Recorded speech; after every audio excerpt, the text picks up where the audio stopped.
மதுக்கடைகளை திறந்து குடும்பங்களை தெருவுக்கு கொண்டு வந்து விட்டது திமுக அரசு என பாமக தலைவர் அன்புமணி விமர்சித்திருக்கிறார். நேற்று அரசு சார்பில் வெல்லும் தமிழ் பெண்கள் என்ற நிகழ்ச்சி நடத்தப்பட்டது. இந்த நிகழ்ச்சியில் பல்வேறு துறையைச் சார்ந்த பெண்கள் பங்கேற்றனர். இந்த நிலையில் தற்போது பாமக தலைவர் அன்புமணி இந்த விமர்சனத்தை முன்வைத்திருக்கிறார்.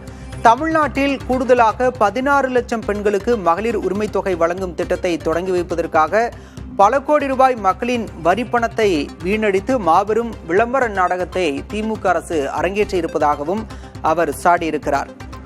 சென்னையில் நேற்று நடத்தப்பட்ட மாபெரும் நாடகம் தேர்தலை மனதில் கொண்டு நடத்தப்பட்டது என்ற விமர்சனத்தையும் பாமக தலைவர் அன்புமணி முன்வைத்திருக்கிறார்.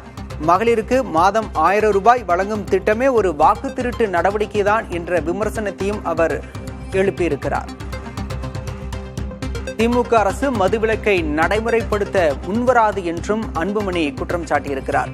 திமுக அரசு மதுவிலக்கை அமல்படுத்த வேண்டும் என்ற கோரிக்கையை பாமக தலைவர் அன்புமணி ராமதாஸ் முன்வைத்திருக்கிறார்.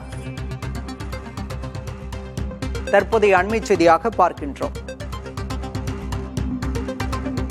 தேர்தலை மனதில் கொண்டுதான் நேற்று சென்னையில் வெல்லும் தமிழ் பெண்கள் என்ற நிகழ்ச்சியை திமுக அரசு நடத்தியிருப்பதாகவும் மகளிருக்கு 1000 ரூபாய் என்பது ஒரு வாக்கு திருட்டு நடவடிக்கைதான் என்ற குற்றச்சாட்டையும் பாமக தலைவர் அன்புமணி முன்வைத்திருக்கிறார்.